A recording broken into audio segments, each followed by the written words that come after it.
Alright, considering it's still kind of rainy out, it's dark and not sunny, it's a little brisk, we gotta finish fixing the Accord. What's going on, guys? My name is Nick and welcome back to Olsen Auto. I almost just tripped over the prelude.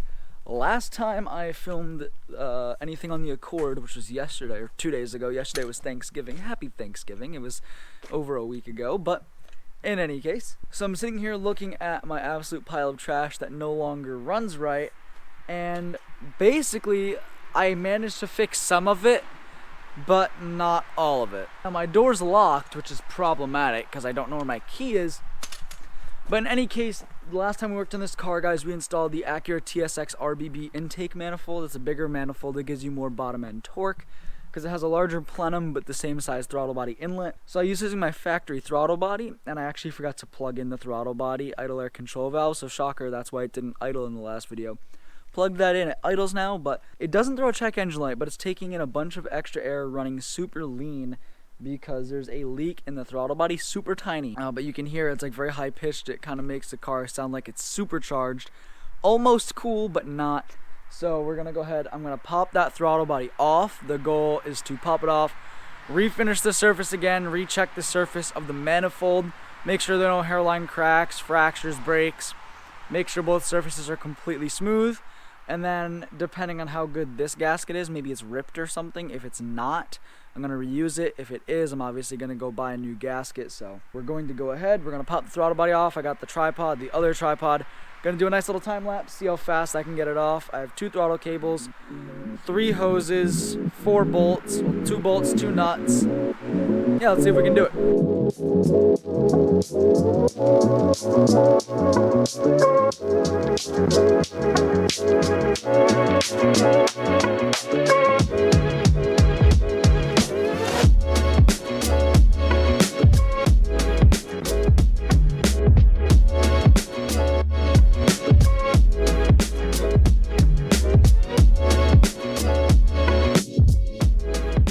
Took me 6 minutes, got the throttle body off, completely disconnected from everything.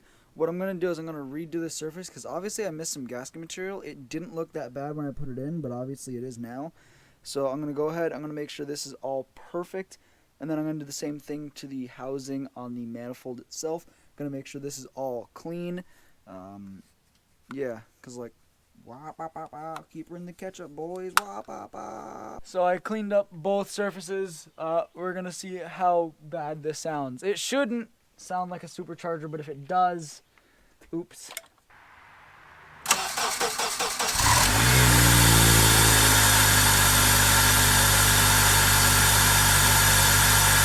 Alright, with the Accord seemingly running healthier, we're gonna go see if it does anything better, see if maybe it'll actually lose traction now. Probably not. Alright, let's take her for a rip. Let's see if she's any better. I'm not quite sure what I'm expecting here.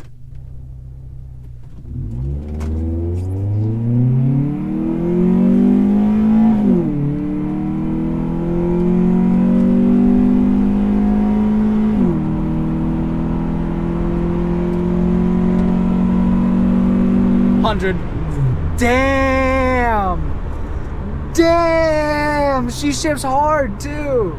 Oh, it's such a stupid little mod, but that added some ponies to her. That's a noticeable difference. It still doesn't want to lose traction, which is really odd, but I know that's because my car starts in second. That thing actually kind of cooks. I am damn impressed with that mod. Oh my gosh. Let's go ahead, we'll pull a Yui. That was impressive, I'll be honest. So with the intake having made a pretty significant difference in how the car performs, I did notice I have an exhaust leak, so we're actually putting it on blocks right now so I can drive up on the blocks and jack the car up. Alright, we have the car up, we're going to jack it up. It looks like it's at one of the flanges for my OBX catback, so just got to tighten up the bolts. I kind of figured one of them would get loose at some point or another, so just going to go ahead and check that out. But the car does feel significantly faster. I was doing over 100 when I usually was only doing like 80. Also, all you can hear is the intake, and it shifts really hard now. Whether that's my transmission going out or increased performance, I don't really know, but I'm good with it. So I took a look at the exhaust leak issue, and it actually looks like right on the resonator, I'll put a picture on screen right now, right at the resonator where it gets welded into the rest of the pipe. It's like totally broken, and that's like really sad because I thought the exhaust was good. It's made of good materials, it looks decent, but I did have the issue, I'll show you guys right now. In the back of the exhaust, the tip was like welded on backwards and upside down because there's like an OBX nameplate on it, and it's literally totally backwards and wrong. And the exhaust hangs down like 6 inches lower than it should. I contacted them about this, they never answered. Whatever, never really had an issue besides that, which is pretty much just cosmetic, no issues at all. But now I'm having the issue where it's leaking out of a weld. It's not like a bolt came loose, so really sucks. I sent an email. As of right now, I do not recommend this exhaust at all. I want to do my own custom exhaust using some of their material, of course. A little upset about that. I thought it was a good exhaust, but I no longer recommend the OBX catback. Obviously, if you have money, go with an Apexi, just because those are like the best of the best. Check that thing.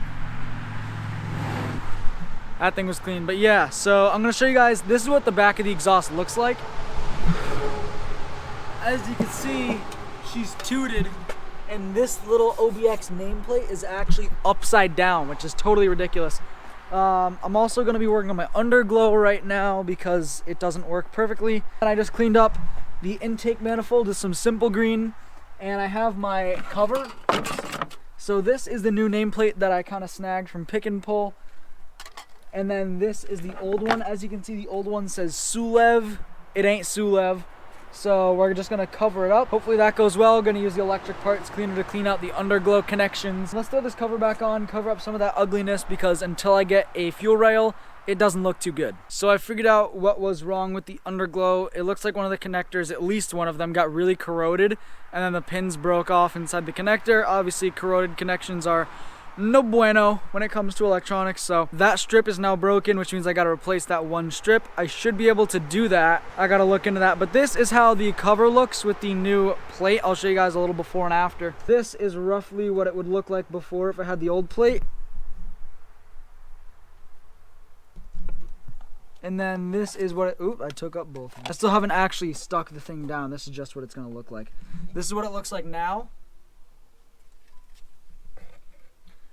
As you can see, it just gets rid of that little Sulev thing, which I think it looks way better already. Again, it's not perfect, and once I have a bigger fuel rail, it's not really going to be an option, but I'm kind of debating if once I get the fuel rail, I might modify this cover, cut out this little section so I still have the stock one, but then you're just a big old fuel rail peeking through it. That might be kind of cool, but that's obviously down the road. But for now, I'm going to stick that down, and I still have to find the other nut because I dropped it, and it is somewhere in the engine bay. I don't know where. Alright, here's a little cold start. Full Delcovic stainless. This exhaust is actually good, unlike the other one on the Accord.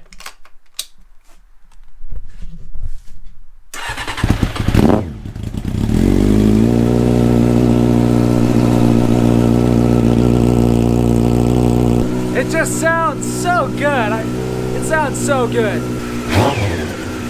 Well, I decided this video wasn't too exciting. I mean, we got to finally drive the Accord with the new intake, but I figured, what better than take the muffler off? So we're gonna take the muffler off. Now, it won't fully tell us what the car is gonna sound like because we still have the exhaust leak. Shout out OBX, garbage. So we're just gonna unbolt the muffler because I'm thinking that's what I wanna do, is do my resonator and then just a 3-inch pipe all the way back to the muffler. I wanna copy that on the Prelude, or maybe I'll just keep it a 2.5-inch on the Prelude, but gonna see what the 3-inch with no muffler sounds like on the Accord. Give us a rough idea. Let's see how this sounds. Got the muffler unbolted but not off.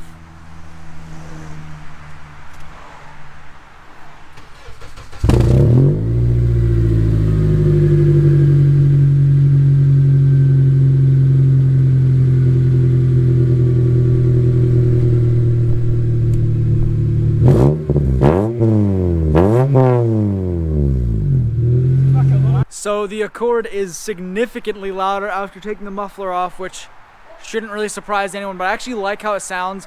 It pops a ton. Now that would mean the next logical step.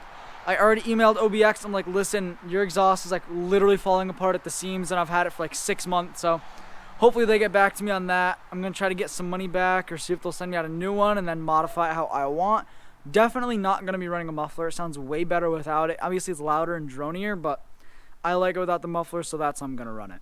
So the intake manifold was a success. There's significantly more power in the bottom end. It's a lot torquier, and I love how the power curve feels now. With the muffler off, it's nice and loud too, and you can still hear the intake, which is awesome. It sounds so cool. I'm going to end this video here. If you guys did like it, be sure to hit that like button, subscribe, and hit the notification bell to stay notified on all my videos. I upload Monday through Friday, all at 3 p.m. Eastern.